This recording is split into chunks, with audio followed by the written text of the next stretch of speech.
ना खौफ है मौत ना खौफ है शरर लगे मुझे, अपने ही बागों की फूलों से डर लगे मुझे। अजीब रिश्ता है मेरा सारी दुनिया से, कहीं भी जलता हुआ घर हो अपना घर लगे मुझे। सन्माननीय विचारपीठावरील सर्व मान्यवर आणि महाराष्ट्राच्या भारताच्या कानाकोपऱ्यातून आलेले आपल्या सगळ्या बामसेबचे पदाधिकारी सदस्य आणि इतर सगळ्या विंग्सचे सगळे पदाधिकारी, श्री संताची या माथाचरणावरी साष्टांग करी दंडवत। विश्रांती पावलो सांभाळा उत्तरे वाढले अंतरे प्रेम सुखे, कृपेच्या ओरसे डवरले ही काया नव्या अनारीसे उद्धरिलो। तुका मने मज न घडता सेवा पूर्व पुण्य ठेवा ओढावला। या देशाला फार मोठी संघर्षाची परंपरा आहे, त्या परंपरेलाही अभिवादन करणं मी माझं कर्तव्य समजतो। त्यामुळे बुद्धानंतर जिजाऊ, शिवबानंतर लहू, फुलेनंतर शाहू आणि बाबासाहेबानंतर अण्णाभाऊ या चळवळीतल्या सगळ्या महापुरुषांना देखील मी या ठिकाणी अभिवादन करतो।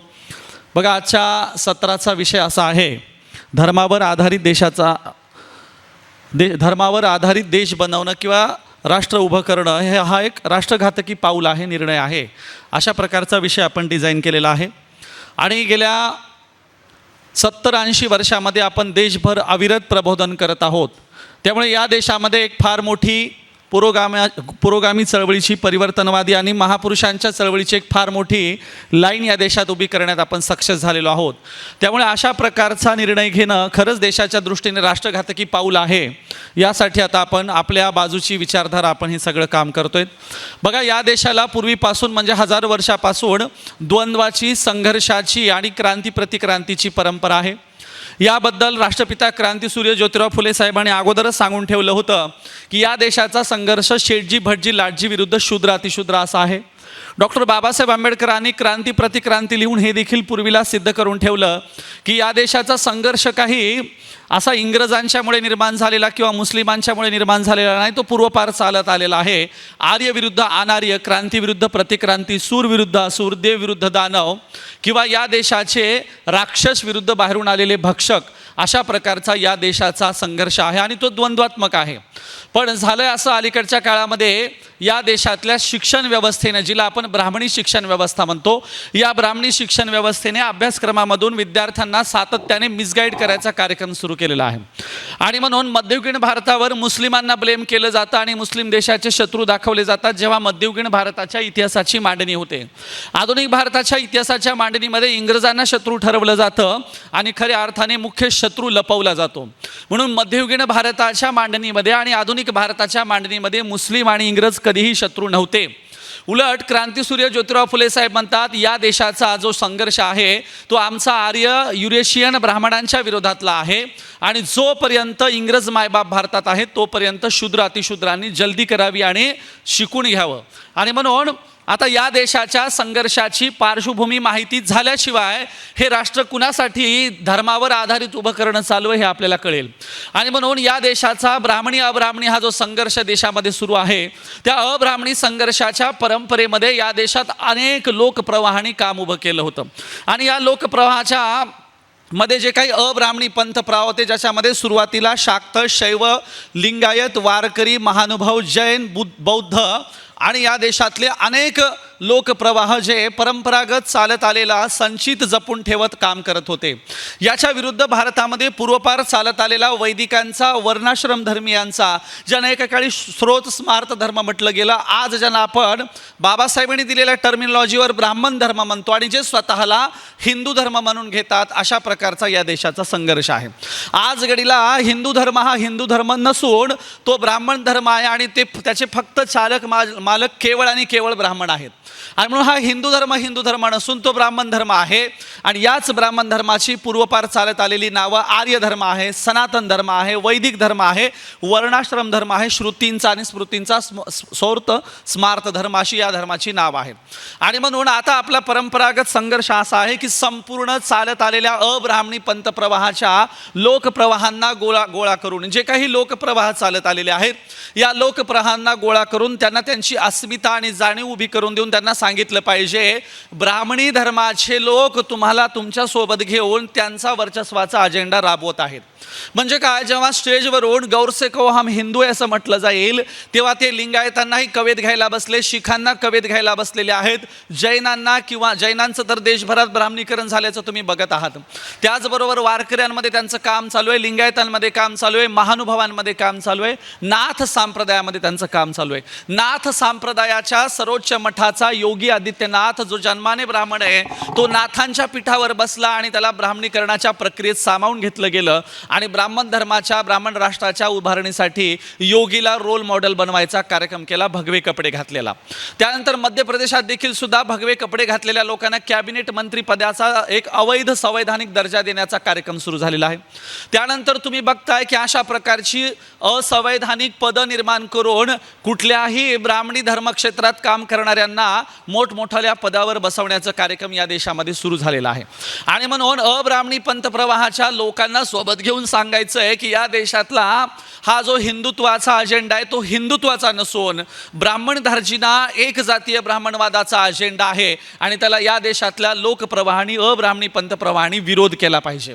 बघा, या देशामध्ये देशाच्या सगळ्या गोष्टीवर ब्राह्मणांनी कब्जा केल्याच्या नंतर आता यांनी काय केलंय, पहिल्यांदा आपली देशात ओरड सुरू झाली की या देशात ॲब्सोल्यूट कंट्रोल ब्राह्मण निर्माण करत चाललेले आहेत आणि म्हणून त्यांनी बहुजनांचे चेहरे बनवायला आता मीडियामध्ये घ्यायला सुरुवात केलेली आहे. आणि म्हणून बहुजनांचे चेहरे घेऊन अजेंडा मात्र ब्राह्मणवादाचा ते राबवतात आणि ब्राह्मणवादाच्या अजेंड्याला जो काउंटर करायला येतो तो ब्राह्मण जरी असेल तरी त्याच्या ते हत्या करतात. ब्राह्मणवादाच्या वलयाला, ब्राह्मणवादाच्या सर्कलला चॅलेंज करायचं काम या देशात हेमंत करकरे यांनी केलं होतं. या देशात अनेक लोकांनी केलं होतं. हेमंत करकरे सारख्या लोकांना सुद्धा त्यांनी खल्लास केलेला आहे. त्याचा अर्थ असा होतो, ब्राह्मणवादाची, मनुस्मृतीची नियमावली मोडायला ब्राह्मण जरी आला तरी आम्ही त्याची हत्या करणार, त्याला संपवणार, अशा प्रकारचे संकेत ते देत आहेत. आणि म्हणून हा देश हिंदू राष्ट्र म्हणून जर तुम्ही विरोध करायला गेला तर आपलेच बांधव आपल्या अंगावर चढून येणार आहेत, आपलेच बांधव आपल्याला विरोध करणार आहेत. आणि म्हणून बाबासाहेबांनी दिलेली टर्मिनॉलॉजी आपण सातत्याने वापरली पाहिजे, आपण सातत्याने शब्द वापरला पाहिजे. हे ब्राह्मण राष्ट्र आहे, हे आर्य राष्ट्र आहे आणि आर्य ब्राह्मण राष्ट्र आम्ही कदापि या देशामध्ये होऊ देणार नाहीत. जोपर्यंत आमच्या श्वासात श्वास, दमात दम आहे, जोपर्यंत आम्ही जिवंत आहोत तोपर्यंत आमचा सदैव ब्राह्मण राष्ट्राला आणि ह्या आर्य राष्ट्राला आमचा विरोध राहणार आहे. त्यासाठी त्यांनी अलीकडच्या काळामध्ये वेगाने काम करायला सुरुवात केली, कारण त्यांच्याकडे साधन संसाधन आलेत. गंगा शुद्धीकरणाच्या नावाखाली करोडो रुपये दिले. कुणाला दिले? फक्त आणि फक्त संघ कार्यालयाला, जागोजागच्या त्यांच्या गोरक्षकांना त्यांनी गंगा शुद्धीकरणाच्या नावाखाली करोडो रुपये दिले. त्यानंतर त्यांनी या देशामध्ये गायी पाळणाऱ्या प्रत्येक जिल्ह्यावरच्या, तालुक्यावरच्या मठांना, जे लोक गो पालन करतात अशांना 5-5 कोटी रुपयाचं त्यांनी सगळा निधी दिलेला आहे, प्रत्येक जिल्ह्यावर दिला आहे. आता गोपालनाची गोम काय आहे? गोरगरीब शेतकरी, कष्टकरी काय करतात, इमोशनल होऊन तिथल्या गोपालन केंद्रामध्ये स्वतःच्या गायी दान देतात. परंतु गोपालन केंद्राचे संपूर्ण महाराष्ट्रातल्या जिल्ह्यांवरची आकडेवारी काढाल तर त्याच्यामध्ये मारवाडी, ब्राह्मण आणि जैन समुदायाचे लोक गोपालनाच्या समितीचे प्रमुख आहेत. त्याच्यामध्ये एकही शेतकरी जातीचा तुम्हाला दिसणार नाही, एकही कुणबी, मराठा, माळी, तेली, तामोळी, साळी गोष्टी दिसणार नाही. या सगळ्या गोपालन समितीच्या आणि गोपालनाच्या आश्रमाचे प्रमुख जैन, मारवाडी आणि ब्राह्मण आहेत. गोरगरीब शेतकऱ्यांनी गायी नेऊन द्यायच्या. बरं, गायी नेऊन दिल्याच्या नंतर गोरगरीब शेतकऱ्यांनीच कडवा सुद्धा नेऊन द्यायचा, ते चारा सुद्धा नेऊन द्यायचा. आणि सेवेला कोण जाणार? आपलेच लोक. ते म्हणतात मी 2 तास जाऊन सेवा करतो, 3 तास जाऊन सेवा करतो. अशा प्रकारे ट्रस्टचे जे प्रमुख आहेत ते बघायला सुद्धा येत नाहीत. आणि म्हणून या गोपालनाच्या केंद्रांना 5-5 कोटी रुपयाचा निधी दिलाय. जो निधी कोण उचलणार आहे? मारवाडी, जैन आणि तिथले ब्राह्मण बनिया लोक. आणि म्हणून या देशामध्ये अशा प्रकारे सातत्याने फसवायचा कार्यक्रम चालू झालेला आहे. आणि कुठल्याही पद्धतीचं टेंडर काढायचं आणि त्यांच्याच कार्यकर्त्यांना द्यायचं. यातून त्यांनी अलीकडच्या काळात संघ, BJP, विश्व हिंदू परिषद, बजरंग दल, ABVP प्रचंड स्ट्रॉंग केली आहे. स्वतंत्र त्यांचे ऑफिसेस उभं करायचा कार्यक्रम सुरू केला आहे आणि गोंडस त्यासाठी नाव वापरतात हिंदू राष्ट्राचं. आणि म्हणून आपली सगळ्यात मोठी जबाबदारी आहे, ते ज्या सापळ्यामध्ये बहुजन समाजाला, शेतकरी, कष्टकरी समाजाला फसवायला लागलेत, त्या फसवल्या जाणाऱ्या सापळ्यातून लोकांना आपल्याला टर्मिनॉलॉजी, आयडियोलॉजी वापरून त्याच्यातनं मुक्त करायचं आहे. आणि म्हणून आपल्याला सांगायचं आहे की हे राष्ट्र हिंदू राष्ट्र नाही, हे ब्राह्मण राष्ट्र आहे. बघा, सगळ्या मोक्याच्या जागेवर तेच आहे आणि ते पैसे उचलायला लागलेले आहेत. आणि म्हणून या देशामध्ये काय काय त्यांनी ब्राह्मण राष्ट्रासाठी हिंदू राष्ट्रासाठी उभं करायला सुरुवात केली आहे. तर बघा, यांनी कालच्या स्वातंत्र्याच्या 75ला 2 प्रकारचे मॅसेज आपल्याला दिलेले आहेत. ते सातत्याने सांकेतिक मॅसेज देतात, सांकेतिक कार्यक्रम करतात. त्यांनी 26 नोव्हेंबर या देशाचा संविधान दिन हे तुम्हाला विसरायला लावण्यासाठी 26 नोव्हेंबरलाच हेमंत करकरे, साळसकर, कामटे यांच्या हत्या केल्या. दरवर्षी आता शहीद दिवस म्हणून साजरा केला जातो. संविधान दिवसाला बॅक कॉर्नर देण्याचा कार्यक्रम सुरू झाला असं खुद्द एस.एम. मुश्रीफ साहेब सांगतात हू किल्ड करकरेमध्ये. त्यानंतर काय करण्यात आलेलं आहे, 6 डिसेंबरला बाबरी मस्जिद पडली. अशा प्रकारच्या अनेक सांकेतिक ते सिम्बॉलिक काम करत असतात. कालच्या स्वातंत्र्याच्या 75ला त्यांनी काय मेसेज दिलाय, तर ते सांगतात ह्या आर्य ब्राह्मण राष्ट्रामध्ये, मनुस्मृतीच्या अंमलबजावणीच्या राष्ट्रामध्ये शूद्र अतिशूद्रांच्या, भटक्यामुक्तांच्या लेकरांनी शिक्षणाची अपेक्षा धरायची नाही. तुमचे लेकर जर शाळेत आले तर तुमच्या इंद्रकुमार मेघवाल केल्याशिवाय आम्ही राहणार नाहीत. आणि म्हणून 3रीच्या वर्गात जाणाऱ्या इंद्रकुमार मेघवाल नावाच्या पोराच्या कानसुल्यात अशा प्रकारची मारण्यात आली. त्याच्या कानाची नस फाटली आणि अक्षरशः 5 ते 6 दिवस भयानक तडफडून त्याचा मृत्यू झाला. आणि कारण काय होतं, शाळेतल्या शिक्षकाच्या माठाला स्पर्श केला म्हणून. आणि याला मीडियाने कव्हरेज दिलं गेलं, देशभर पसरवलं गेलं. का पसरवलं गेलं, तर त्यांना सिम्बॉलिक सांगायचं शूद्र अतिशूद्रांच्या, भटक्यामुक्तांच्या, आदिवाशांच्या लेकरांनी आता आमच्या आर्य ब्राह्मण राष्ट्रामध्ये शिक्षणाचा आग्रह धरायचा नाही. दुसरं काय सांगतात, एकीकडे जाणीवपूर्वक नरेंद्र मोदी स्त्रियांचा सन्मान करा म्हणून भाषण देत आहेत. अगदी त्याच वेळेला गुजरातच्या जेलमध्ये किती 11 कैद्यांना रिहा करण्याच्या स्वाक्षऱ्या होत आहेत अगदी त्याच वेळेला. आणि काय सांगितलं जात आहे, पहिलं स्टेटमेंट आहे हे जन्माने ब्राह्मण आहेत, दुसरं स्टेटमेंट आहे ते संस्कारी असतात. म्हणजे संस्कारित आहेत असं नाही, 11 जण संस्कारित आहेत नाहीत, ते ब्राह्मण असल्या कारणाने संस्कारित असतात. त्यांची जेलमधली वर्तवणूक चांगली होती, या कारणामुळे 11 जणांनी ज्या बिल्किस बानूवर रेप केला त्या 11 जणांना सोडण्यात आलेलं आहे.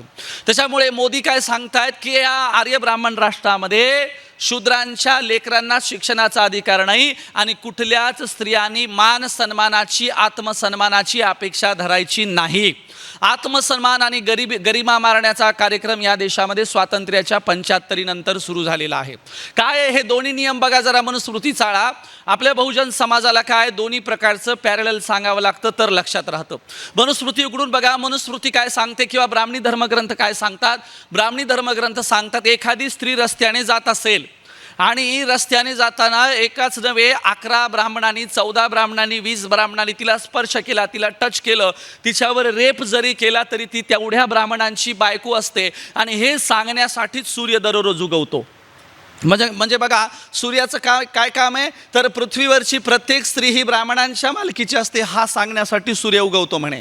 यांचे धर्मग्रंथ आणि मनुस्मृती सांगते. आणि म्हणून अगदी त्या मनुस्मृतीप्रमाणे, धर्मग्रंथांप्रमाणे स्त्रियांना ओरबडण्याचा नियम त्यांनी केला की ब्राह्मणांना शिक्षा करता येणार नाही जरी त्यांनी रेप केला असेल तरीही. या प्रकारचं हिंदू राष्ट्र, ब्राह्मण राष्ट्र, आर्य राष्ट्राची पायाभरणी त्यांनी सुरू केलेली आहे. खरं पाहता जी जुनी संसद होती, ही जुनी संसद या देशातल्या अगदी 64 योगिनींच्या तरबेज असण्याची प्रतिकृती होती. 64 योगिनी एकत्र गोलाकार बसायच्या आणि त्या सांगायच्या मी वैद्यकशास्त्रामध्ये शोध लावलाय, मी फळे भाज्यांचा शोध लागलाय, कुणीतरी दंतेश्वरी नावाची एक गणराणी आहे तिने दातावर शस्त्रक्रिया करायचा शोध लावलाय. अशा 14 विद्या 64 कलांमध्ये पारंगत असणाऱ्या 64 योगिनींचं मुरैणाच्या त्यांच्या बसण्याच्या संसदेची प्रतिकृती आपली भारतीय पूर्वीची संसद होती.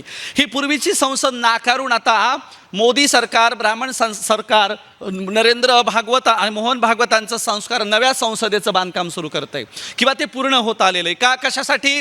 कारण त्यांना नव्या ब्राह्मण राष्ट्रामध्ये, त्यांच्या आर्य राष्ट्रामध्ये तुमची जुनी संसदही नको आणि तुमचं काहीच नको आहे. आणि म्हणून त्यांनी नव्या संसदेचं काम मनुस्मृतीच्या, ब्राह्मण धर्मग्रंथांच्या पूजनाने सुरुवात केलं, विटांच्या पूजनाने सुरुवात केली. आत्ता कालची घटना आहे, एक कुठला तरी आमदार शंकराचार्यांच्या, जोशी मठाच्या शंकराचार्याच्या दर्शनाला गेला तर शंकराचार्याने त्या सोफ्यावर पाय उचलून घेतलेत आणि त्याला सांगितलं मला टच करायचं नाही, बाहेरच राहा. तू न विचारता कसा काय आला?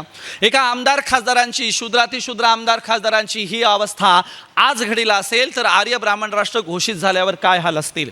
आणि म्हणून त्यांनी सगळी तयारी करून ठेवली. आपण बघितलंय CA NRCच्या काळामध्ये त्यांनी मुस्लिमांना सांगितलंय की तुम्हाला सेकंड सिटीजनचा दर्जा आम्ही देणार. तुम्हाला इथे मतदानाचा अधिकार नाही, तुम्हाला तुमचे निवडणुकीला लोक उभे करण्याचा अधिकार नाहीत. आम्ही लोक कोणते उभे करायचे ठरवणार, गपगुणाने तुम्ही मतदान करायचं आणि आमच्याच लोकांना निवडून द्यायचं. आणि म्हणून इथं मुस्लिमांच्या नागरिकत्वावर प्रश्न उपस्थित केला आहे, आदिवासी समुदायाच्या नागरिकत्वावर प्रश्न उपस्थित केला गेलेला आहे. आता नवे शिक्षणविषयक धोरण लागू करून त्यांनी सांगितलं आम्ही स्कूल कॉम्प्लेक्स आणणार. स्कूल कॉम्प्लेक्स म्हणजे काय, जे गाव 2000 लोकसंख्येचं आहे आणि ज्या गावामध्ये आता तुमचे पोरं शाळेत येण्याच्या पात्रतेचे नाहीत किंवा शिक्षकच नाहीत हे कारण सांगून आता ते म्हणतील तालुक्याच्या स्कूल कॉम्प्लेक्समध्ये तुमचे लेकरं आणा. आणि म्हणून 10-20 गावचे लेकरं तालुक्याला कोंडवाड्यामध्ये कोंडायची आणि शिक्षण कुठलं द्यायचं तर कारागिरीचं, कुंभारकीचं, सुतारकीचं, लोहारकीचं असं 8वी पर्यंतचं वर्णव्यवस्थेला अनुकूल असणारं, जाती व्यवस्थेला अनुकूल असणारं शिक्षण द्यायला त्यांनी सुरुवात केलेली आहे. आणि या स्कूल कॉम्प्लेक्स नंतर 12वीच्या आणि ग्रॅज्युएशनच्या नंतरचं जे शिक्षण आहे ते सगळं ब्राह्मणी वर्चस्ववाद्यांच्यासाठी ऑनलाईन शिक्षण आहे. म्हणजे एक तर कारागिरीच्या शिक्षणामध्ये तुम्ही अडकून पडा आणि दुसरं ऑनलाईन शिक्षण तुम्हाला परवडणारं नाही, तिकडे तुम्ही यायचं नाही. अशा प्रकारचं नवं शिक्षणविषयक धोरण या देशामध्ये लागू केलेलं आहे. त्यामुळे सगळ्याच बाजूनी यांनी सगळ्या पद्धतीने काम सुरू केलेलं आहे. फक्त प्रश्न आहे की आमच्या बहुजन समाजाच्या लोकजागृतीला जो उशीर होतो, लोकजागृती व्हायला आम्ही जेव्हा कमी पडतो त्यामुळे त्यांचं सगळं फावतं. या देशामध्ये आर्य ब्राह्मणांचा सर्वात जास्त विजय कुठल्या कारणाने होतो तर बहुजन समाजाच्या लोकजागृतीच्या विलंबामुळे होते. ते काही हुशार नाही आहेत, ते काही फार ब्रिलियंट नाही आहेत. प्रश्न आमचा आहे, आम्ही आळसावलेले आहोत, आम्ही आमच्या बांधवांना अपडेट ठेवत नाहीत, जागृत ठेवत नाहीत, आम्ही आमच्या बांधवांमध्ये सातत्याने काम करत नाहीत. आणि म्हणून बाबासाहेबांनी सांगितलं होतं परिवर्तनाचा, जागृतीचा अग्नी अखंड तेवत ठेवा. हा जागृतीचा अग्नी आम्हाला अखंड तेवत ठेवायचा आहे, खेड्यापाड्यामध्ये काम करायचं आहे. तुम्ही बघताय गेल्या 5-6 वर्षामध्ये नथुराम गोडसेला सुद्धा इस्टॅब्लिश करायचा कार्यक्रम सुरू झालेला आहे. अजून त्यांनी या देशामध्ये भगतसिंगांना राष्ट्रपुरुषाचा दर्जा दिला नाही, नकार दिला. भगतसिंगांच्या नावाने विमानतळ करायचा प्रयत्न चालू झाला होता, विमानतळाला विरोध केला, परंतु नथुराम गोडसेला राष्ट्रपुरुष करण्याची सगळ्या प्रकारची तयारी त्यांनी झालेली आहे. नथुराम गोडसेच्या नावाने पुस्तकं काढतात, पिक्चर काढतात, नाटकं काढतात आणि सातत्याने नथुराम गोडसेला इस्टॅब्लिश करायचा कार्यक्रम करतात. आणि म्हणून या देशामध्ये आता त्यांनी त्यांचे प्रतीकं पुढे आणलेले आहेत, त्यांनी त्यांच्या पद्धतीची मनुस्मृतीची अंमलबजावणी सुरू केलेली आहे. कालचा पुण्याचा प्रसंग सांगतो. पुणे महानगरपालिकेनं काय केलं, फतवा काढलाय की अमुक गार्डनमध्ये जोडप्यांना बसता येणार नाही. कशासाठीचा हा फतवा आहे तर यांच्या मनुस्मृतीच्या अंमलबजावणीप्रमाणे हा फतवा आहे.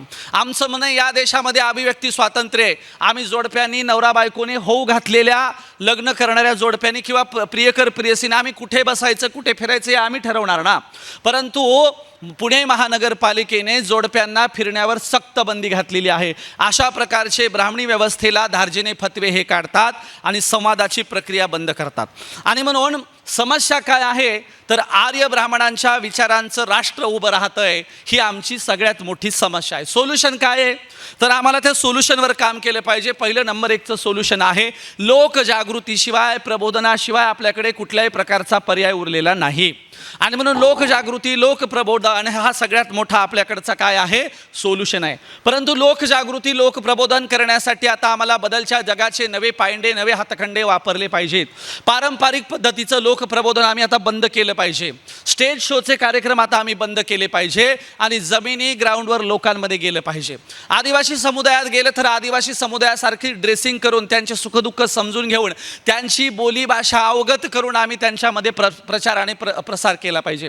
बघा आसामला आणि त्रिपुरामध्ये आसामकडे कम्युनिस्टांची सत्ता होती. आसाममध्ये माणिक सरकार नावाचा एक साधा माणूस 2-3 वेळा मुख्यमंत्री राहिला. आता त्या त्रिपुराचं किंवा त्या भागाचं आसामचं सरकार पाडण्यासाठी काय केलं, महाराष्ट्रातले ब्राह्मण जे फुल टायमर बनवले गेले ते 10-20 वर्षापूर्वी आदिवासी एरियात पोहोचवले गेले आणि त्यांनी आदिवासी भाषा शिकून घेतली. आदिवासी भाषा शिकून घेतल्याच्या नंतर हयात घालवली आणि तिथे आता BJP RSSची सत्ता आणण्यामध्ये ते सक्सेस झाले. त्यांनी तिकडचा लेनिनचा पुतळा पाडला. काय लक्षात येतं तर हे लोक प्रबोधन करण्यास, त्यांच्या पद्धतीचं कुप्रबोधन करण्यासाठी, त्यांच्या पद्धतीचं वर्णव्यवस्था, जातीव्यवस्थेचं प्रबोधन करण्यासाठी तिथल्या भाषा शिकून घेतात, तिथला पेहराव शिकून घेतात आणि त्या प्रकारचं ते प्रबोधन करतात. आणि म्हणून आम्ही समजून घेतलं पाहिजे आम्हाला ज्या त्या समुदायात जाण्यासाठी त्यांचं लोक कल्चर, त्यांची भाषा, त्यांचं राहणीमान, त्यांचं वागणं, त्यांचं बोलणं आणि त्यांच्या अभिव्यक्त होण्याच्या पद्धती शिकून घेतल्या पाहिजे. आणि म्हणून एक प्रश्न होता आपल्याकडे की OBC समाजात प्रबोधनच होत नाही. OBC समाज महाबलाढ्य आहे, जागृती. आम्ही विचार केला स्टेज शोच्या कार्यक्रमाने ते येत नाही. समजा आपण आपल्या कार्यक्रमाची पत्रिका एखाद्या ओबीसीला, एखाद्या शेतकरी जातीच्याला द्यायला गेलो, म्हटलं ही पत्रिका आहे आणि ती काय कर वाच आणि कार्यक्रमाला ये. ते असे पत्रिका चाळून बघते, ते म्हणते एवढा मोठा कुटाणा लिहिलाय, कुणी वाचत बसायचं. ते म्हणते, ते हातात पत्रिका घेऊन विचारते कार्यक्रम किती वाजता आहे, त्याच्यात लिहिलेलं असतं. ते हातात पत्रिका घेऊन विचारते कोण कोण येणार आहे, त्याच्यात लिहिलेलं असतं. एक साधी पत्रिका वाचण्याची बुद्धिमत्ता सुद्धा किंवा बुद्धीला त्रास देण्याची सुद्धा ज्या ओबीसी शेतकरी जातींची सवय आहे, ते लोक तुमच्या महाप्रबोधनात येऊन दिवस दिवस 2-2 दिवस ऐकत बसणार आहेत का? आणि म्हणून बुद्धिमत्तेची इंटेलेक्च्युअलपणाची जी काही प्रक्रिया आहे ती शेड्यूल कास्टमध्ये मोठ्या प्रमाणावर आहे. एखाद्या शेड्यूल कास्टच्या व्यक्तीला तुम्ही 2 दिवस नाही 5 दिवस ऐकायला बसा, ते कुठल्याही प्रकारची हालचाल न करता ऐकतो. पण शेतकरी जातीच्याला एक पत्रिका वाचायला द्या, ते काय करते, पत्रिका सुद्धा वाचण्याची तसदी घेत. आता ही तरी खूप मोठी आहे, एवढं कोण वाचणार आहे त्यांच्या दृष्टीने. परंतु लग्नाची पत्रिका द्या, काय असतं लग्नाच्या पत्रिकेत? काही नाही, दोन्हीकडची नाव आणि छोटीशी असते. लग्नाची पत्रिका हातात दिल्यावर सुद्धा म्हणतो गाव कोण्या दिशेला आहे. अरे लिहिले ना खाली, अमुक अमुक रोडवर पूर्वेस पश्चिमेस 3 किलोमीटर आहे, अमुक तमुक, तरी ते विचारते गाव कोणीकडे आहे. अशा प्रकारचा मी एका ठिकाणी प्रयोग केला. एकाच्या समोर पत्रिका ठेवली आणि एक कुदळ ठेवली. कुदळ, त्याला म्हटलं ही पत्रिका वाचायची किंवा याला पर्याय म्हणून 5 फुटाचा खड्डा खोदायचा आहे, काय करशील? ते मला 2 मिनिटात खड्डा खोदून देतो म्हणला. हे कोण टेन्शन घेत बसलंय म्हणला. अशी प्रक्रिया ओबीसी बहुजन समाजाची आहे. मग आता प्रबोधन कसं करणार? तर प्रबोधनाचा हाच काही मार्ग उपलब्ध आहे का आपल्याकडे? आणि म्हणून आम्ही प्रबोधनाचे सगळे मार्ग वापरतो. आम्ही गोंधळ करतो, आम्ही कीर्तन करतो, आम्ही लोकपरंपरा, वासुदेवाला ट्रेनिंग देतो, सांगतो जा त्यांच्या अंगणात टाळ वाजून सांग. हे सगळं आम्ही सगळ्या प्रकारच्या प्रबोधनाच्या ओबीसीला जागृत करण्याच्या टर्मिनॉलॉजी वापरल्या पाहिजे. आणि मी स्वतः 2014-15 पासून कीर्तन करतो. कीर्तनामध्ये याच प्रकारचा सगळा विचार आम्ही मांडत असतो. तुम्ही सगळं बघू शकता. मी एकदा आदिवासी एरियामध्ये उमरखेड तालुक्यामध्ये पूर्ण आदिवासी समाजाच्या गावामध्ये माझं नेमकं कीर्तन होतं. आणि मी सहज फेसबुक व्हॉट्सअप चालताना लक्षात आलं, बाबासाहेब आंबेडकरांनी मूकनायक पेपर सुरू केलेला आजच्या दिवशी 100 वर्ष पूर्ण होत आहेत. मी तो कीर्तनात सांगितलं, ज्या तुकोबारायांनी सांगितलं होतं आम्ही मुख्यांचे नायक आहोत, नाही कोणी येथे मुखी यांचा जाणं, किंवा घोकावय अक्षर मज नाही अधिकार. जो मराठ्याच्या कुणब्याच्या घरात जन्माला आलेले तुकोबाराय म्हणतात आम्ही मुखी आहोत, आम्हाला मुख्यांचा कुणी नायकच नाही, आम्हाला अक्षर घोकण्याचे अधिकार नाहीत. हाच अभंग घेऊन तुकोबारायांच्या नावाने बाबासाहेब आंबेडकर मूकनायक पेपर सुरू करतात आणि मराठ्याच्या कुणब्याच्या घरात जन्माला आलेल्या तुकारामाच्या संकल्पनेतले आदर्श मुख्यांचा नायक ठरतात. खऱ्या अर्थाने बाबासाहेब आंबेडकर वारकरी होते, खऱ्या अर्थाने बाबासाहेब वारकऱ्यांचे प्रतिनिधी होते, तुकोबारायांचे मुख्यांचा नायक होते. आणि म्हणून आम्ही हे ज्या दिवशी जे काही संयुक्तिक असेल, महापुरुषांचं असेल, ते आवर्जून आम्ही कीर्तनात सांगतो. आणि आम्ही आता कीर्तनकारांची कमीत कमी 500 लोकांची फार मोठी फळी महाराष्ट्रामध्ये उभी करतोय. संबंध महाराष्ट्रामध्ये आमचे कीर्तनकार जातील, फुले शाहू आंबेडकरांचा विचार मांडतील, महापुरुषांचा विचार मांडतील, समतेचा समतावादी विचार मांडतील. आणि म्हणून या देशाची चैन कशी आहे बघा. नेमकं तथागत बुद्धांच्या भिक्षूंच्या हत्या झाल्या, तथागत बुद्धाचे भिक्षू गेले आणि लगेच महाराष्ट्रामध्ये किंवा भारतामध्ये भक्ती चळवळीचा उदय झाला. दिग्नाग धर्मकीर्ती वसुबंधू आणि त्यांच्या बौद्ध आचार्यांनी ही सगळी बुद्धिझमची विचारधारा पुढे भक्ती संप्रदायाच्या हातामध्ये दिली, नागार्जुनांनी भक्ती संप्रदायाच्या हातात दिली. आणि मग कर्नाटकाच्या महाराष्ट्राच्या सीमेवर महात्मा बसवेश्वरांनी लिंगायत धर्म काढला आणि बसवेश्वर म्हणाले माझ्या धर्मामध्ये अस्पृश्याचा कुत्रा घेईल पण ब्राह्मणांना घेणार नाही, हे बसवेश्वरांनी सांगून ठेवलं. चक्रधर स्वामी म्हणाले कुणालाही या देशामध्ये हिनवायचा हक्क अधिकार नाही, आणि जर ब्राह्मण या प्रकारचं कुणाला जातीवरून आणि धर्मावरून हिनवणार असतील तर माझ्या चक्रधराच्या परधर्माचे ब्राह्मणांच्यासाठी दरवाजे बंद असतील, चक्रधर स्वामींनी सांगून ठेवलं. या देशामध्ये संत नामदेव महाराज तुकोबारायांनी सांगितलं अभक्त ब्राह्मण जोडो त्याचे तोंड काय त्याशी रांड प्रसवली, वैष्णव चांभार धन्य त्याची माता शुद्ध उभयंता कुळयती. जो चर्मकाराच्या घरात जन्माला आला असेल आम्ही त्याच्या पाया पडणार, त्याची आई खरंच धन्य आहे. परंतु ब्राह्मणाच्या घरात जन्माला आलेल्याच्या नंतर ब्राह्मण जर वर्णव्यवस्था पाळत असेल तर आशाची आई काय दुसऱ्या खाली गेली होती का, अशा प्रकारच्या कठोर टीकेमध्ये तुकोबारायांनी भूमिका घेतलेली आहे. आणि म्हणून संतांनी या देशामध्ये समतेचा आग्रह धरला. या देशामध्ये सगळ्या संतांनी बुद्धाची विचारधारा पुढे चालवली. स्पष्ट शब्दात सांगायचं झाल्यास संत नामदेव सांगतात बौद्ध अवतारी आम्ही झालो संत, वर्णवया मात नामा म्हणे. नामदेव सांगतात आम्ही बुद्धांच्याच विचारांचे संत आहोत. आणि म्हणून बघा, वर्णव्यवस्थेला, जाती व्यवस्थेला, अस्पृश्यतेला, गैरबराबरीला या देशात संतांनी जाहीर विरोध केला. आणि हा विरोध त्याने विठ्ठलाच्या नावाने केला. का? कारण एखाद्या राजा महाराजाच्या नावाने विरोध करायला गेला, राजाला म्हटलं, हे बघ राजा, तुला दिसत नाही का ही जाती व्यवस्था, ही अस्पृश्यता, तर राजा कत्तल करेल, भिंतीमध्ये जिवंत गाडेल. म्हणून त्यांनी प्रतिकात्मक पांडुरंगाला उभं केलं आणि विठू पाटलाच्या दरबारामध्ये संतांनी कैफियत नेली. विठू पाटलाच्या दरबारात संत म्हणतात, हे बघ विठ्ठला, तुला आजूबाजूची जाती व्यवस्था, अस्पृश्यता दिसत नाही का? हे ब्राह्मणांचं वर्चस्व तुला दिसत नाही का? तुझ्या डोळ्यात माती पडली आहे का? जनाबाई तर विठ्ठलाला शिव्या देते. काय म्हणते? अरे अरे विठ्या, मूळ मायेच्या कारट्या, तुझी रांडरणकी हो, तुझं मड बसो. असा कोणता देव आहे का ज्या देवाला शिव्या देण्याची ताकद आमच्या संतांनी दाखवली? इतर कुठल्याही देवाला शिव्या देता येत नाहीत, पण आमचा देव सर्वसामान्यांचा लौकिकातला देव आहे. आमचा देव मेलेली ढोरं वडतो. आमचा देव गोरा कुंभाराच्या सोबत मडके घडवायला जातो. आमचा देव सावतामाळ्याच्या शेतामध्ये भाजीपाला विकायला काढायला जातो. एवढंच काय, सज्जन कसाया विकू लागे, मास माळ्या सावत्यास खुरपू लागे. आमचा पांडुरंग सज्जन कसायाच्या सोबत तराजू घेऊन मांस विकायला बसतो. आणि म्हणून इतका साधा सोपा गोरगरिबांचा, कष्टकऱ्यांचा हा देव आहे. आणि म्हणून ह्या सगळ्या अब्राह्मणी परंपरांचं तुम्हाला डिब्राह्मनायझेशन करता आलं पाहिजे.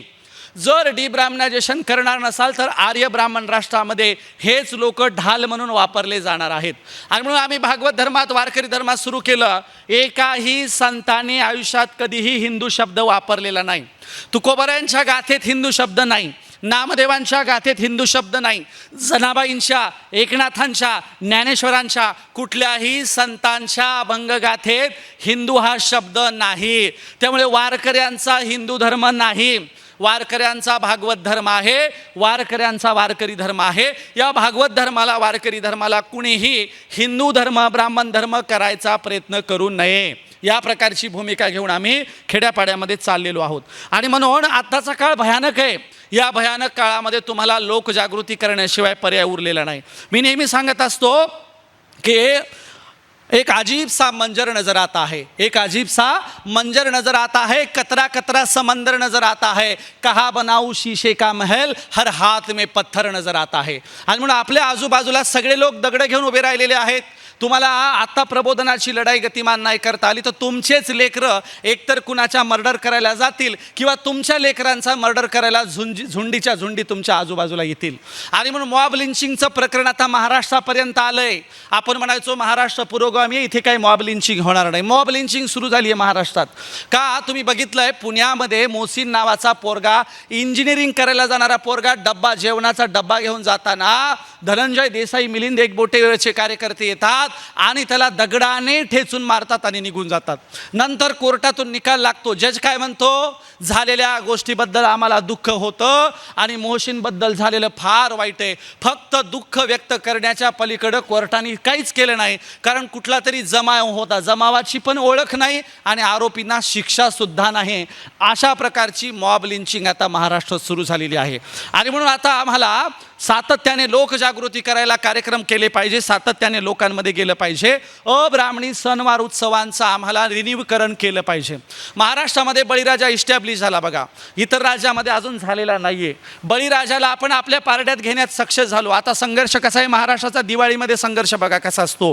आमचा बळीराजा विरुद्ध त्यांचा वामन. आता कुठल्याही चौकामध्ये बळीराजाची बाजू घेऊन वामनाला शिव्या देता येतात, परंतु कुठल्याही चौकामध्ये रावणाची किंवा सीतेची बाजू घेऊन रामाला टार्गेट करता येतं का? अजून येत नाही. आणि म्हणून आता आम्हाला आपल्या पारड्यामध्ये कोण कोण घ्यायचा, शंभूक असेल, एकलव्य असेल, सीता असेल, रावण असेल, या प्रकारच्या ह्या प्रतीकांना आपल्याला रिन्यू करून चौकात प्रबोधन करता आलं पाहिजे. आणि म्हणून अनेक प्रकारचे अब्राह्मणी सणवार उत्सव सुरू करून दिले पाहिजे. दिवाळीमध्ये महाराष्ट्रात बळीराजा गौरव दिन सगळीकडे आपण घेतो, बळी पहाटेचा कार्यक्रम घेतो.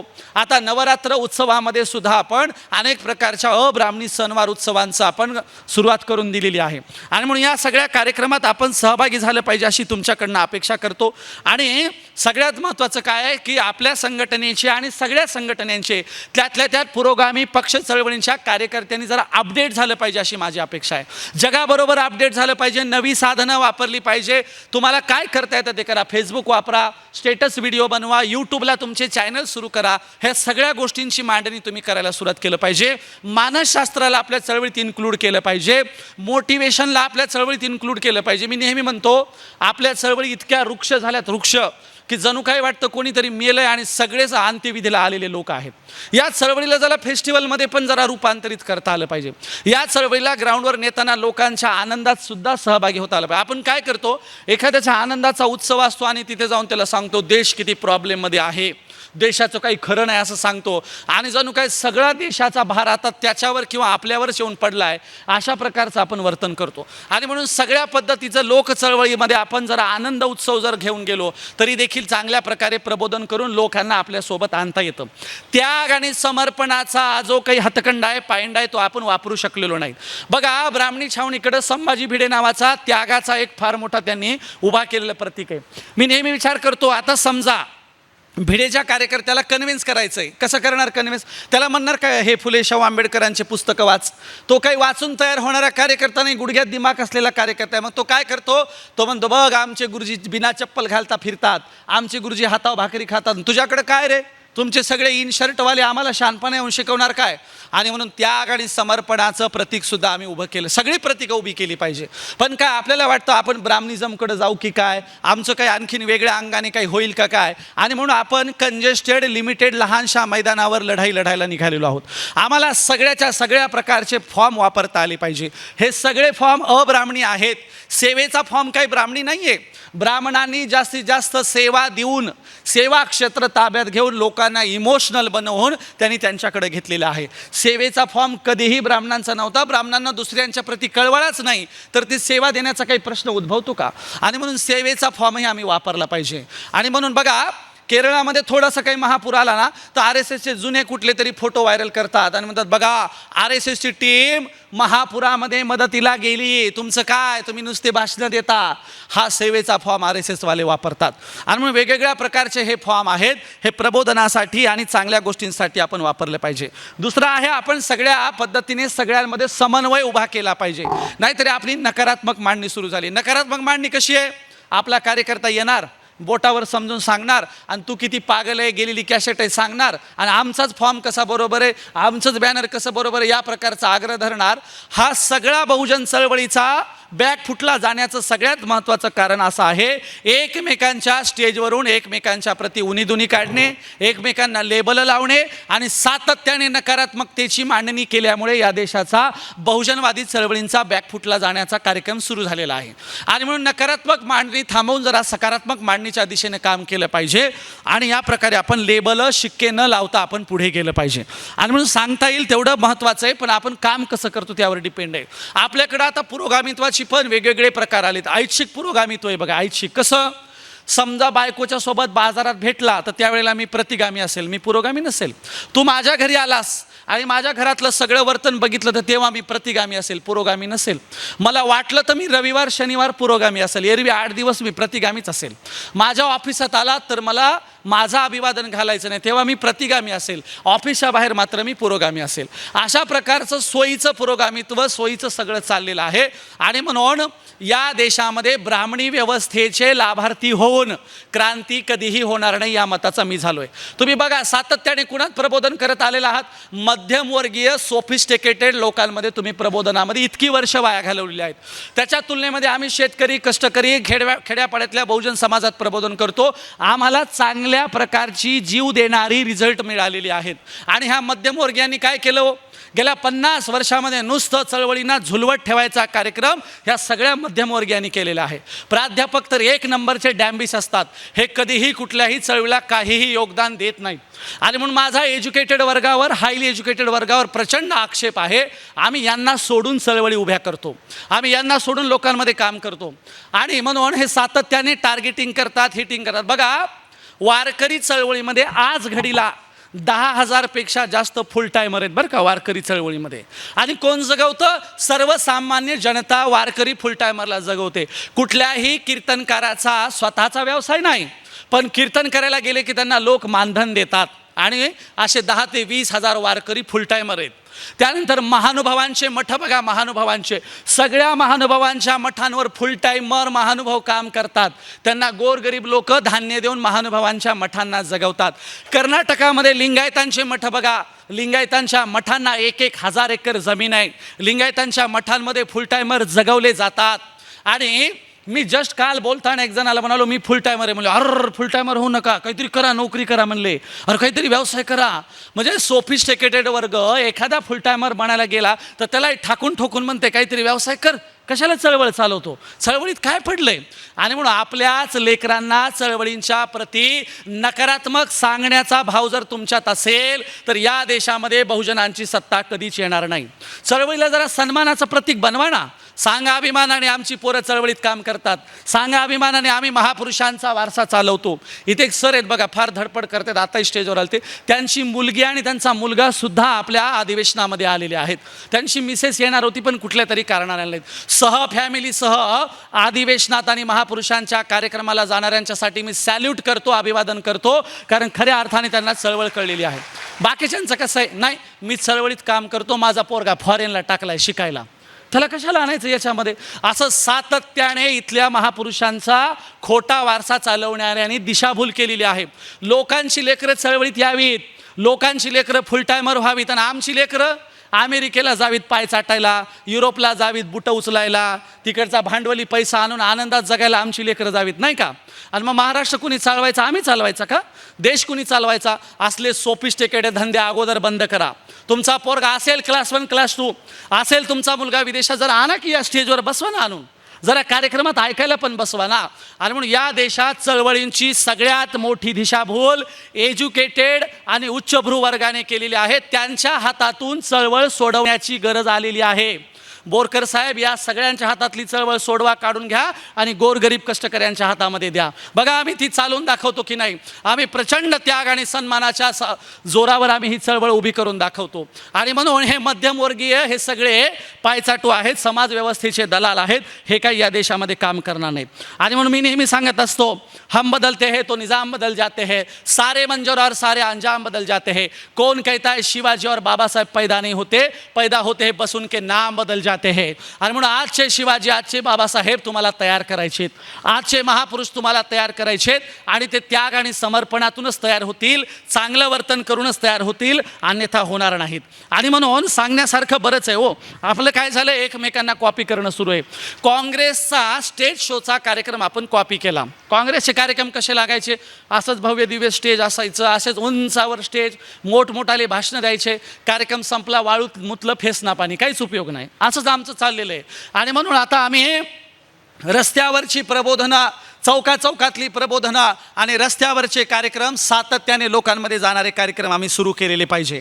बघा आपल्याकडे कसं आहे की सगळा बोलक्या पोपट पंछीचा कार्यक्रम सुरू झाला आहे. आजचं अपडेटेड आज तत्त्वज्ञान सांगायला कुणीही तयार नाही. एका माणसाने उदाहरण सांगतो का, आम्ही कीर्तनामध्ये दृष्टांत देतो, एक दृष्टांत सांगतो. एका माणसाने पोपट पाळला, पोपट, त्याच्या पोपटाला शिकवलं होतं या बसा रामराम. आपल्याला माहिती आहे पोपटाला जेवढं बोलायला शिकवलं बिचारा तेवढाच बोलतो. मग पाहुणे आले की पोपट काय म्हणायचा, या बसा रामराम. मग एकदा काय झालं, ज्याने पोपट पाळलाय त्याच्या घरची म्हातारी मेली आणि सुतकामध्ये रामराम घालून हे पोपटाला कुठं कळतं. पाहुणे आले की पोपट म्हणायचा या बसा रामराम. मालक पिंजऱ्याकडे जायचा, म्हणायचा बाळा तसं म्हणू नये, आपल्याकडे म्हातारी मेली. परत पाहुणे आले की पोपट म्हणायचा या बसा रामराम. मालक पिंजऱ्याकडे जायचा, म्हणायचा तसं म्हणू नये, आपल्याकडे म्हातारी मेली. काय झालं, 2 वर्षाच्या नंतर माझ्यासारखा पाहुणा ज्याने पोपट पाळलाय त्यांच्याकडे गेला. आता मला माहीत होतं यांचा पोपट स्वतः रामराम बोलतो, म्हणून मीच पिंजऱ्याकडे गेलो आणि म्हणालो रामराम. त्यांचा पोपट म्हणाला तसं म्हणू नये, आमच्याकडे म्हातारी मेली. आमचंही तसंच आहे. आम्ही प्रशिक्षण शिबिरं घेतो आणि सेल्फ इंटेलेक्च्युअल कार्यकर्ता बनवण्याऐवजी पोपटपंछी कार्यकर्ता बनवतो. तो आउटडेटेड सांगतो. आजही बघा, जावा तुम्ही खेड्यामध्ये, एखादा प्रचारकाला तो म्हणतो काँग्रेस जळतं घर आहे. आता काय काँग्रेसचा संबंध आहे, आता तर मोदी सत्तेवर आहे ना, BJP आहे ना, बस करणं. आता ते किती काळ महापुरुषांचे पाठ केलेले वाक्य सांगत राहणार. बाबासाहेब म्हणाले घराच्या भिंतीवर लिहून ठेवा, शासन करती जमा. सगळ्यांनी पक्षच काढलेत, जिल्ह्यावर वाल्याचा सुद्धा पक्ष आहे का? बाबासाहेबच म्हणले. अरे शासनकर्ती जमात होण्याचा मिनिंग किती व्यापक होता. तो काय रोज पक्ष काढून राजकारणात जाण्याचा मिनिंग होता का? आणि म्हणून अशा प्रकारचे महापुरुषांचे पाठ केलेले कोटेशन सांगणारे त्या बोलक्या पोपटांच्या सारखे लोक नकोयत. सेल्फ इंटेलेक्च्युअल कार्यकर्ता पाहिजे. जागच्या जागी त्याला भूमिका घेता आली पाहिजे, त्याला प्रसंगावधान कळालं पाहिजे. नाहीतर तेच चाललंय. अहो त्या सर्वसामान्य जनतेत आणि केडरमधून पाठ करून आलेल्यात काय फरक उरला आहे? जुन्या पूर्वीच्या काळामध्ये बघा, ग्रहण कसं सुटलं हे कळायला काही घड्याळ नसायची. मग लोक कोणाच्या घरावर लक्ष ठेवायचे? बामणाच्या घरावर. लोक म्हणायचे बामण जर नदीला गेला आंघोळीला की आपणही जायचं का, तर ग्रहण सुटलं म्हणून. मग सगळे त्याच्या घरावर लक्ष ठेवायचे. एका गावी ग्रहण सुटलं, ब्राह्मणाने कळशी घेतली, सवळं बिवळं घेतलं, निघालं नदीला. लोक म्हणले अरे ग्रहण सुटलं वाचतं, सगळे निघाले देवबापाच्या मागे. आता ब्राह्मण नदीवर गेला, मागं वळून बघतो तर 500-600 लोक नदीला आंघोळीला आलेत. काय करावं?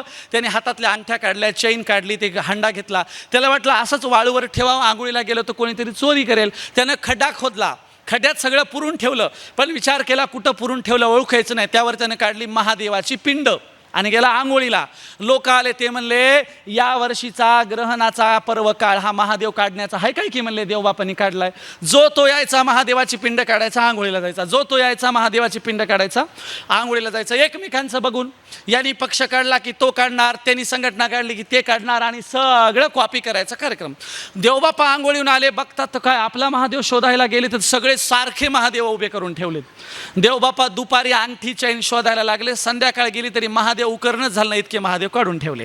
असं आमच्याकडे छोट्या छोट्या पिंडी काढून ठेवलेल्या आहेत.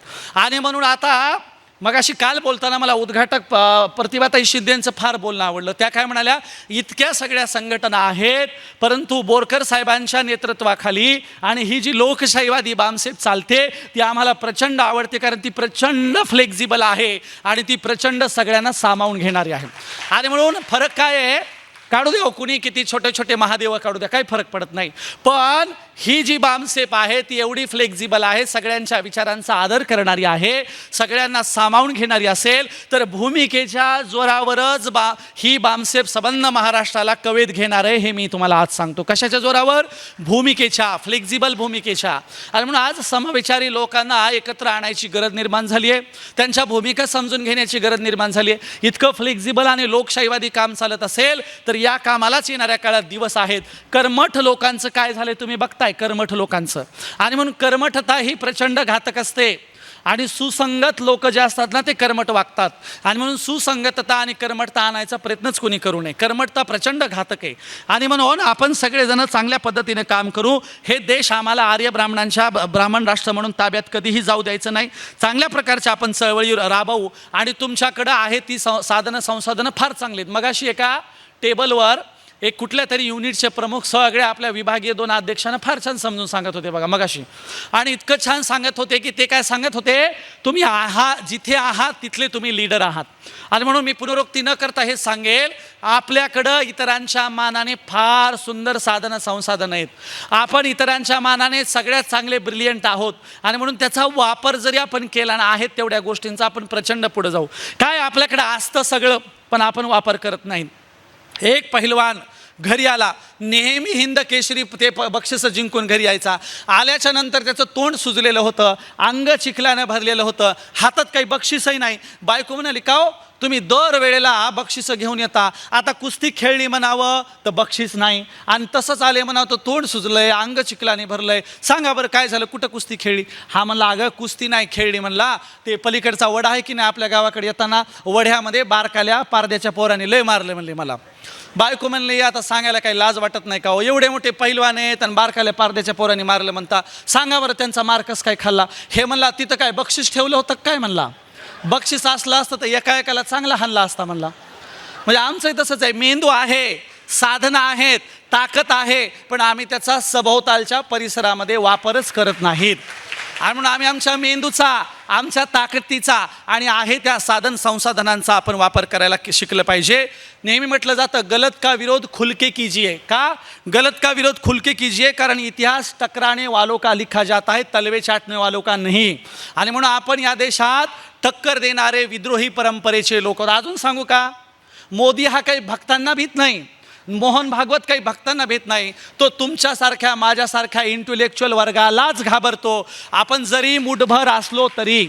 मी दिल्लीच्या शेतकरी आंदोलनाचा सहभागी आहे. प्रचंड अभिमान आहे की मोदीच्या नाकावर टिचून दिल्लीच्या सीमेवर उभं राहून 9 महिन्याच्या नंतर तिन्ही कृषी कायदे आम्ही मागे घ्यायला लावली आणि विजय होऊ शकतो आम्ही हे सबंध भारताला दाखवून दिलं. लोक आम्हाला काय म्हणायचे, महाराष्ट्रातून फोन करून म्हणायचे आरते लय निर्लज्ज आहे, ते माघार घेतच नाही, बघ की तू आरते लय निबरखट आहे, ते मोदी कोणाच्या बापाला ऐकणार नाही, असं लोक फोन करून म्हणायचे. आम्ही म्हणायचो ते किती बी निर्लज्ज असू दे रे, आमचा जुनून, आमची ताकद, आमचा संकल्प सुद्धा एवढा मोठा आहे.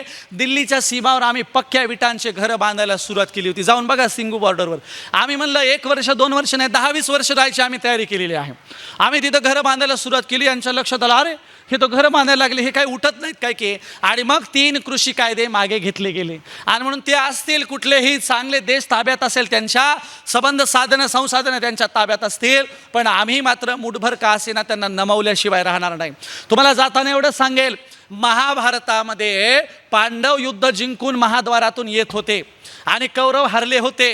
पांडवांना फार आनंद झाला आम्ही जिंकलो म्हणून. तेव्हा एक चारवाक म्हणजे आपल्या विचारधारेचा एक माणूस चारवाक महाद्वारावर उभा होता आणि तो म्हणतो काय, अरे अर्जुना, इतका आनंदाने फटाक्या फोडत काय तुताऱ्या वाजवत आलास आणि युद्ध जिंकल्याचा तुला लय आनंद आहे, पण माझा एक प्रश्न आहे, विचारू का? अर्जुन चारवाकाला म्हणाला विचार. अर्जुनाला चारवाक म्हणाला, तू एवढं सगळं विजय हासिल केलास, पण तुझ्या विजयाचं कौतुक करायला एकतरी नातेवाईक जिवंत ठेवलास की नाही? कोणीतरी ओवाळायला दरवाजात यायला कोणी आहे का तुझं नातेवाईक? अरे ज्या नातेवाईकांना खल्लास करून तू विजय संपादन केला त्याचा काही उपयोग आहे का? अर्जुनाच्या हृदयाला बाण मारावा या प्रकारचे बोल लागले आणि भर धर्मसभेमध्ये चारवाकाला जिवंत जाळलं गेलं का, खरं का बोललास म्हणून. आणि म्हणून चारवाकापासून दाभोळकरांपर्यंत खरं बोलणाऱ्यांच्या हत्या होतात. पण एक लक्षात घ्या, त्यांना सर्वात जास्त कोण्या गोष्टीची भीती असते? त्यांना खरं बोलण्याची, त्यांना टोचलं जाण्याची, त्यांच्या तोंडावर थुंकण्याची भीती असते. आणि म्हणून जरी त्यांनी 2024ला आर्य राष्ट्र ब्राह्मण राष्ट्र घोषित केलं तरीही त्यांच्या आर्य राष्ट्र ब्राह्मण राष्ट्राच्या महाद्वारावर जाऊन थुंकायला आम्ही मुठभर चारवाक तरी तयार करणारच आहोत आणि त्यांच्या तोंडावर जाऊन आम्ही थुंकणारच आहोत. रक्तरंजित इथल्या गोरगरिबांच्या शवांवर उभं केलेलं तुमचं राष्ट्र तुम्हाला लखला. गुजरात हत्याकांड करून तुम्ही गर्भातल्या म्हणजे स्त्रियांच्या गर्भातले लेकरं त्रिशूळावर घेऊन मिरवणारं यांचं गुजरात आहे. यांच्या गुजरातला महापुरुषांची तरी परंपरा आहे का? यांच्या गुजरातचं कोणी मिलिटरीमध्ये तरी दिसतं का? देशसेवा नावाचं काही गुजरातला माहिती आहे का? आणि म्हणून गर्भाशयातल्या पोटातल्या बायकांचे लेकरं त्रिशूळावर घेऊन नाचणाऱ्या ह्या शहा मोदीच्या सरकारच्या तोंडावर थुंकायला आम्ही पुन्हा दिल्लीला जाणार आहोत. आणि म्हणून ह्युमॅनिटीला काळीमा फासवून इथल्या शोषित वंचितांचे मुडदे पाडून कमवलेलं तुमचं ब्राह्मण राष्ट्र आम्हाला काही उपयोगाचं नाही. आणि म्हणून जाताना एवढं सांगेल कि न सूरज पैदा कर ना चांद पैदा कर, न ज़मीन पैदा कर ना आसमान पैदा कर, दुनिया में मुश्किल कुछ भी नहीं दोस्त, बस अपने दिलों में विश्वास पैदा कर. बुलबुल के पैरों में कभी बाज नहीं होते, कमजोर और बुज़दिलों के हाथों में कभी राज नहीं होते, जिन्हें पड़ जाती है आदत झुककर चलने की उनके सरों के ऊपर कभी ताज नहीं होते. आणि म्हणून कुठलाही माघार न घेता आपण आता छाती पुढं काढून उंच ताठ मानेने हे परिवर्तनाचं काम चालवायचंय. आणि खऱ्या अर्थाने आता आपल्याला दिवस आलेले आहेत. बघा, सगळी सत्तेची लढाई श्रीमंतांची चालू आहे. ती काही परिवर्तनवादी पक्ष पार्ट्यांची नाही आहे किंवा ती काही आपल्या पक्ष पार्ट्यांची नाही आहे. एक श्रीमंत ब्राह्मणांची पक्ष पार्टी दुसऱ्या सरंजामी पक्ष पार्ट्यांच्या विरोधात लढत असते. आणि म्हणून ब्राह्मणशाही सरंजामशाहीचा हा झगडा आहे. महाराष्ट्राचा झगडा काही आपल्या गोरगरिबांच्या सत्तेचा झगडा नाही. येणाऱ्या काळात आम्हाला आमच्या सत्तेचे झगडे उभे करावे लागतील. ते त्यांच्या उच्चभ्रू व्यवस्थेचं जे काही चाललंय ते त्यांना लखलाभ असो. जाताना एकच किस्सा सांगतो, निर्लज्जासारखं करायचं नाही, चांगल्यापणाने वागलं पाहिजे आणि जरा अपडेट झालं पाहिजे. एक निर्लज्ज तिजोरी फोडायला गेला बघा, आणि मध्यरात्री तिजोरी फोडणार तिथं पाटीवर लिहिलेलं दिसलं, कृपया तिजोरीवर अवजड वस्तूंचा प्रहार करू नये. तिजोरी मोडली, तुटली, फुटली तर तिचा परत उपयोग व्हायचा नाही. असं करा, बाजूला लाल रंगाचं बटन दिले ते दाबा, म्हणजे तिजोरी आपोआप उघडेल. चोर होता निर्लज्ज, त्याला वाटलं कशाला मध्यरात्री ठाकाठोकी करायची आहे. त्यानं लाल रंगाचं बटन दाबलं, टॉय टॉय वाजलं, पोलीसची गाडी आली आणि पकडून घेऊन गेली. आता गप्प बसाव की नाही? पोलीसवाल्यांना म्हणतोय माझी लय दिवसाची इच्छा होती म्हणला पोलीसच्या गाडीत पुढच्या तोंडाला बसायचंय म्हणला. पोलीसवाले म्हणले पकडलं ते गेलं कोणीकडे पुढच्या तोंडाला बसायला मरमर करायला म्हणला. बस म्हणले बसला. एका पोलीसवाल्याने विचारलं का रे बाबा तुला आम्ही रंगेहात पकडलं लई दिवसानंतर, बोल तुझं काय मत आहे. हा म्हणला आपला तर माणुसकीवरचा विश्वासच उडालाय म्हणला. अहो माणुसकीनं तिजोरी न फोडता बटन दाबलं म्हणला, तुम्ही तर पकडून न्यायले, काय माणुसकी उरली की नाही म्हणला. हाच निर्लज्ज एका जाडजूड बाईच्या घरामध्ये चोरी करायला गेला. मध्यरात्री रेडूचं बटन दबलं आणि रेडू लागला. अंधारामध्ये काही दिसलं नाही. जाडजूड बाई आली, कॉलरला पकडलं, छाताडावर बसली आणि नौकराला म्हणाली जा रे बाबा पोलीसवाल्यांना घेऊन ये. नौकर काही जाईना, अंधारात काहीतरी शोधायला लागला. मालकीन बाई म्हणाली जा रे बाबा पोलीसवाल्यांना घेऊन ये, तू का जात नाही. नौकर म्हणाला बाईसाहेब अंधारामध्ये माझी चप्पलच सापडना. चोर खालून म्हणते बाबा माझी घालून जाय पण पटकन जा, हिचं काय वजन सोनच होईना म्हणला. अरे म्हणला हिच्यापेक्षा ते पोलीसवाले बरे म्हणला, ते छातीव तरी बसत नाहीत म्हणला, जा बरं माझी चप्पल घालून जा. हाच निर्लज्ज का सांगतोय मी, कारण आपल्यातले काही निर्लज्ज ब्राह्मणी व्यवस्थेकडे जाऊन जोडे उचलायचं काम करतायत. तुम्ही बघितलंय सुषमाताई अंधारे असतील, अमोल मिटकरी असतील किंवा अनेक आता जाण्याची लाईन सुरू झाली, रांग लागली बघा तिकडे जाण्याची. अहो तिथे जाऊन काय मिळणार आहे तुम्हाला, तुम्हाला ते मागच्याच बाकड्या बसवणार आहेत ना. छत्रपती संभाजी महाराजांचं काय झालं तुम्ही बघितलं नाही का. छत्रपती संभाजी महाराजांना आपल्या अधिवेशनात कुठं बसवलं तर मोठी खुर्ची टाकली जायची आणि BJPच्या कार्यक्रमातले फोटो बघा मागच्या खुर्चीवर बसवतात. कशाला जाता रे निर्लज्जासारखं तिकडे, काय गरज आहे. आणि म्हणून आपल्या आत्मसन्मानाची चळवळ इथं देत चालवू ना आपण, आणि म्हणून निर्लज्जासारखं वागू नका. हाच निर्लज्ज बाजारात गेला आणि चोरून एक त्यानं पेरू काढून घेतला, पेरू. आणि पेरू खाता खाता त्याला वाटलं बाईनं बघितलं नाही काय की लय गर्दा होता. बाई पेरू विकायच्या जाग्यावरून उठली, मागून कॉलरला धरला, बाजारात उताना पाडला, असा मारला, मारून मारून तिची चप्पल तुटली. आता गप बसाव की नाही, हे हुकचू नाही केलं, असा वरी बघायला लागला. मग तिनं तुटलेली चप्पल दिली फेकून, जांब विकायच्या जागेवर जाऊन बसली. त्यातला एक जण म्हणाला मूर्ख आहेस का रे म्हणला, 2 रुपयाच्या पेरूसाठी इतका मार खाल्लास, 2 रुपये दिले असते तर मार खायची वेळ आली असती का. हे वर तोंड करून म्हणते मग काय झालं म्हणला, तिची बी चप्पल तुटलीच की म्हणला. मार खाल्ल्याचं गेलं कोणीकडं, चप्पल तुटल्याचा आनंद आहे. आता इथं कसं आहे, राजकारणात कसं आहे, BJPची सत्ता गेली तर गेली, आम्ही शिवसेनेला पाठबळ द्यायला जाऊया. हे कोणता शहाणपणा, हे काय पुरोगामी आहेत का काय. अरे ज्यांनी या देशात सांगितलं ज्याच्या घरात नाही पीठ ते मागतात विद्यापीठ, ते पुरोगामी कसे काय होतील. त्यांनी या देशात कत्तली करून, तुम्हाला माहीत नसेल मराठवाड्यामध्ये एखाद्या बौद्धाच्या चर्मकाराच्या मातंगाच्या झोपडीत घुसले तर परातीमध्ये पेट्रोल टाकलं जायचं आणि परातातलं पेट्रोल वर फेकलं जायचं, संपूर्ण घराला शिंपडलं जायचं आणि आतून आग लावली जायची. अहो याला वर्ष तरी किती झालेत, 5-50 वर्षातल्या गोष्टी पण विसरून जाता का तुम्ही. 5-50 वर्षात तुमचा उगवलेला सूड विसरून जाता का तुम्ही. बाबासाहेबांचं नाव मिळवण्यासाठी 14 लोकांना प्राणाचं बलिदान द्यावं लागलं, ते गेलं का कोणीकडं. ते महापुरुष नसतील का, त्यांनी दिलेलं जीवाचं बलिदान गेलं का मातीमध्ये, लगेच विसरता तुम्ही. शिवसेना आता पुरोगामी पक्ष झालाय म्हणे, पुरोगामी. आणि म्हणून हे निर्लज्ज बघा हे असेच येतं. आणि म्हणून हाच निर्लज्ज जेलमध्ये गेला. जेलमध्ये गेल्याच्या नंतर इकडून 2-4 जण, इकडून 2-4 पोलीसवाले. जेलर म्हणले बघा की चोरी करून मार खाऊन आलाय आणि तरी कशी छाती पुढं काढून चाललाय म्हणले बघा की. तेव्हा जेलर म्हणले या जावाई बापू पहिल्यांदाच आले वाटतं. हा म्हणला नेहमीच येतो पण मेवण्याची भेट पहिल्यांदाच व्हायली म्हणला. जाताना जेलर म्हणले इथून गेल्यावर काहीतरी चांगलं वागावं, चांगलं बोलावं, सांग बरं इथून गेल्यावर काय करशील. हा म्हणला अगोदर बाजारात जाईल. जेलर म्हणले का. हा म्हणला त्या बाईच्या घरात अंधारामध्ये रेडू दिसलाच नाही, रेडूचं बटनच दबलं म्हणला अंधारात. आता बाजारात जाईल आणि बॅटरी विकत घेईल आणि सिस्टमॅटिक चोरी करेल म्हणला. म्हणजे किद्दाही जेलमध्ये गेला तरी बाहेर आल्यावर काय करणार, चोरीच करणार. असे काही निर्लज्ज लोक असतात. आणि म्हणून चळवळी गतिमान करण्याचा हा वेळ आहे. तुम्ही मला बोलवलं, माझ्या विषयाची मांडणी करण्याची मला संधी दिली, मला ऐकून घेतलं, त्याबद्दल मी तुमचा शतशः आभारी आहे. धन्यवाद. जय भारत.